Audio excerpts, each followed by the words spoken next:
Nous n'étions pas aveugles. Dès 2007, à Munich, le président russe Vladimir Poutine avait averti que même si nous travaillons avec l'OTAN, l'Union européenne et le G7 étant déjà membres du G8, il ne fallait pas nous prendre pour des naïfs ou croire que nous ne comprenions ou ne voyons rien. Si nous sommes égaux, alors travaillons sur un pied d'égalité. Nous avons continué. Vladimir Poutine, lors de nombreuses rencontres, a patiemment expliqué à chaque pays et partenaire du camp occidental ce qu'il voulait dire lors de son discours à Munich, au cas où certains n'auraient pas compris. Jusqu'au dernier moment, nous leur avons donné la chance d'éviter un conflit chaud. En décembre 2021, nous leur avons dit « Vous diluez les accords de Minsk, vous créez des menaces pour notre sécurité. Signons un traité sur la sécurité européenne qui garantirait cette sécurité sans intégrer qui que ce soit à l'OTAN. » Nous avons été ignorés. Déjà en janvier 2022, j'ai rencontré le secrétaire d'État américain de l'époque, Antony Blinken. Il a dit que l'OTAN n'était pas notre affaire. Il pouvait seulement promettre que le nombre de missiles à portée intermédiaire qu'il déploierait en Ukraine serait limité d'une certaine manière. C'est tout. C'est encore de l'hypocrisie, de l'impunité, de l'exceptionnalisme, de la supériorité. Et où cela nous a-t-il menés?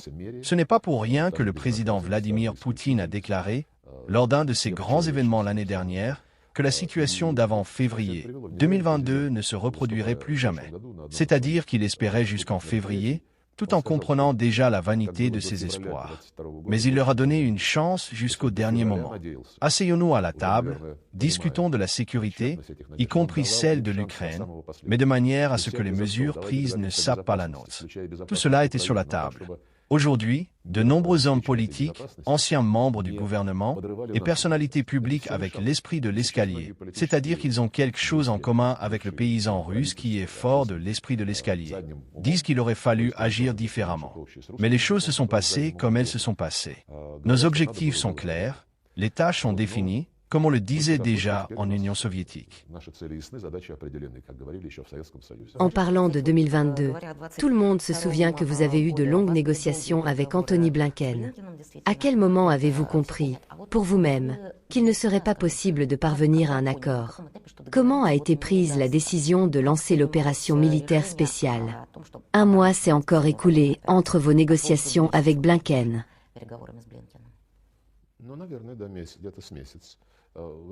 J'espérais que la raison et le bon sens prévaudraient.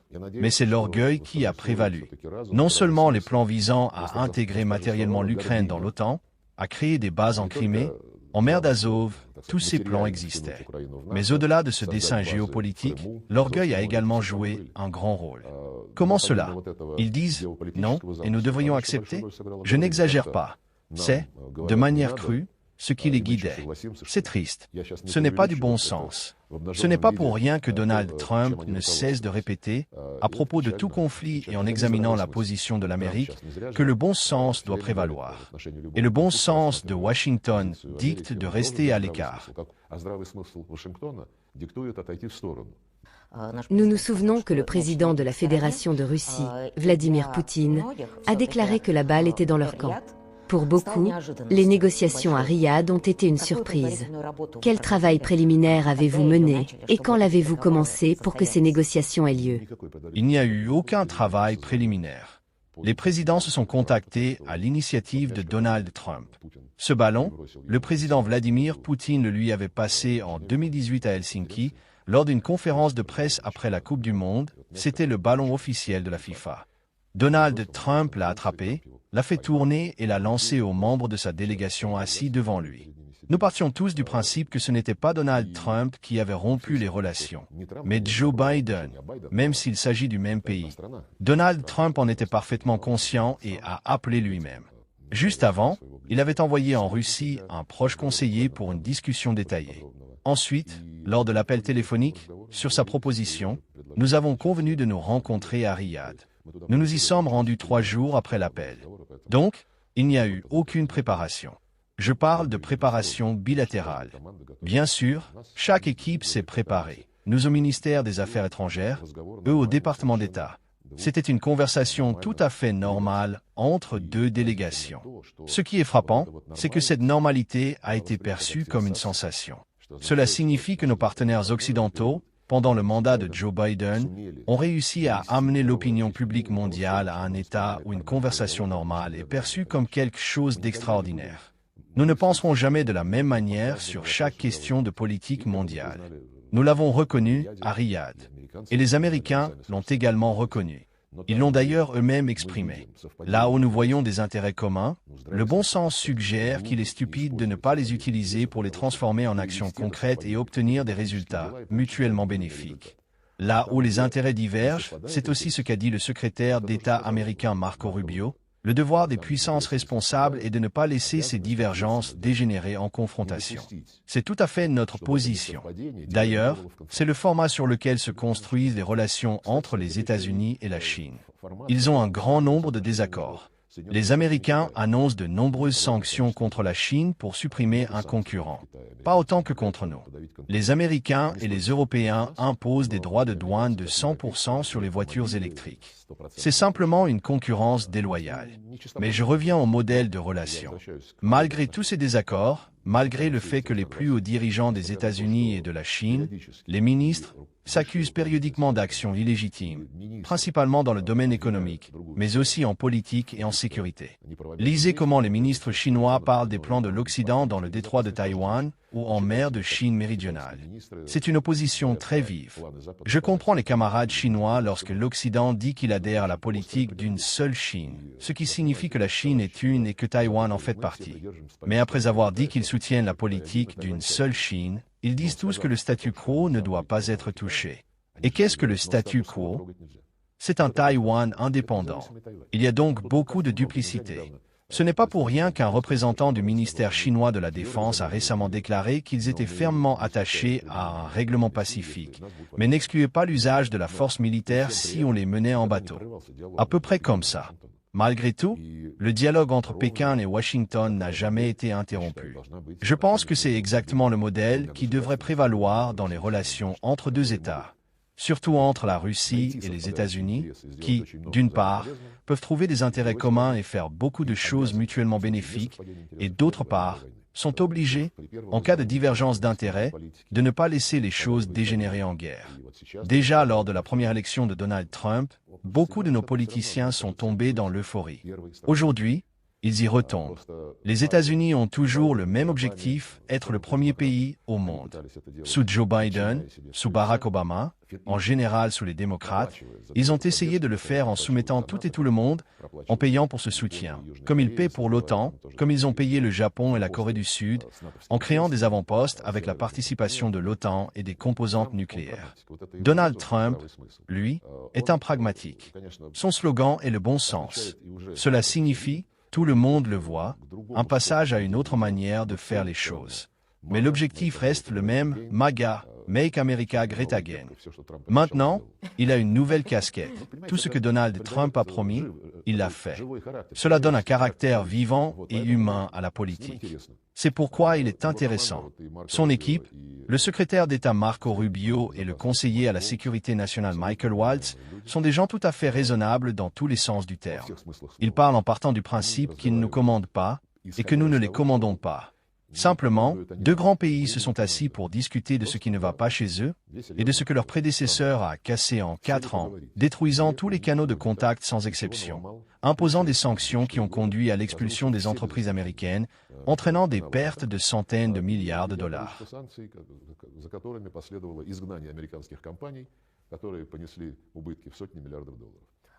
Cela dure apparemment depuis très longtemps, si ce n'est toute l'histoire de l'après-guerre. Pendant votre travail à l'ONU, vous étiez engagé dans un dialogue constructif. Vous signez des documents conjoints avec la partie américaine. Et ils violaient ces accords, ce qui avait été déclaré, en quelques mois seulement. Cela s'est produit avec le Kosovo, avec l'Irak. Un mois avant le discours de l'ancien secrétaire d'État Colin Powell, vous aviez un document conjoint avec le représentant des États-Unis sur la nécessité de rétablir le dialogue, etc. Comment avez-vous réagi à de telles choses?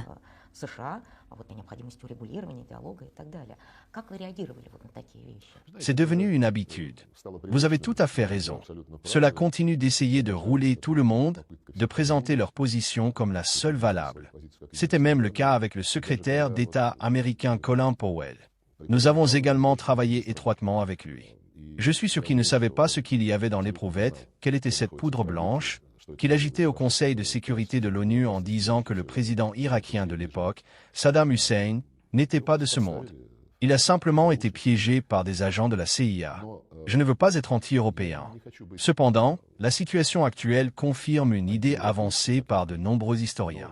Ces 500 dernières années, lorsque l'Occident s'est plus ou moins formé tel qu'il est parvenu jusqu'à nous, bien sûr avec quelques changements, toutes les tragédies du monde ont pris naissance en Europe ou se sont produites grâce à la politique européenne.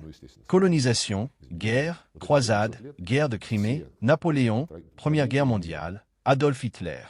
Si l'on regarde rétrospectivement l'histoire, les Américains n'ont joué aucun rôle d'instigateur et encore moins de déclencheur. Et maintenant, après le mandat de Joe Biden, des personnes souhaitant agir selon le bon sens sont arrivées. Ils disent clairement qu'ils veulent mettre fin à toutes les guerres, qu'ils veulent la paix, qui demandent la poursuite du banquet sous forme de guerre. L'Europe. La première ministre danoise Mette Frederiksen a déclaré que pour l'Ukraine, la paix est pire que la guerre. Le premier ministre britannique Keir Starmer, qui est parti à la suite du président français Emmanuel Macron pour convaincre le président américain Donald Trump de ne pas mettre fin si rapidement à cette histoire, s'est vanté que cette année, le Royaume-Uni ferait sa plus grande contribution en armes à l'Ukraine, contredisant directement Donald Trump et affirmant qu'ils allaient gonfler le régime de Kiev. Le président Emmanuel Macron court avec des idées, tout comme Keir Starmer. Ils préparent des milliers de casques bleus, assureront leur couverture aérienne. C'est aussi de l'audace. Premièrement, personne ne nous demande notre avis. Le président Donald Trump comprend tout. Il a dit qu'il était trop tôt pour parler d'un règlement. Vous pouvez discuter de cette question, mais il faudra l'accord des partis. Il se comporte correctement. Ce plan d'introduction de casques bleus en Ukraine est une continuation de l'incitation du régime de Kiev à la guerre contre nous. Ces gars ont piétiné les accords de Minsk. Ils l'ont admis récemment. Leurs co-auteurs, nos voisins occidentaux, n'avaient pas l'intention de les respecter. En fournissant des armes, ont porté au pouvoir Petro Poroshenko, puis Volodymyr Zelensky. Ce sont eux qui l'ont incité à faire un virage à 180 degrés, même si la ministre allemande des Affaires étrangères Annalena Baerbock le qualifierait peut-être de 360 degrés. Volodymyr Zelensky a fait un virage à 180 degrés, passant d'une personne arrivée au pouvoir avec des slogans de paix, des slogans comme « Laissez tranquille la langue russe », « C'est notre langue commune »,« Notre culture commune ». Tout cela est sur Internet, à un pur nazi en 6 mois. Comme l'a justement dit le président russe Vladimir Poutine, à un traître au peuple juif.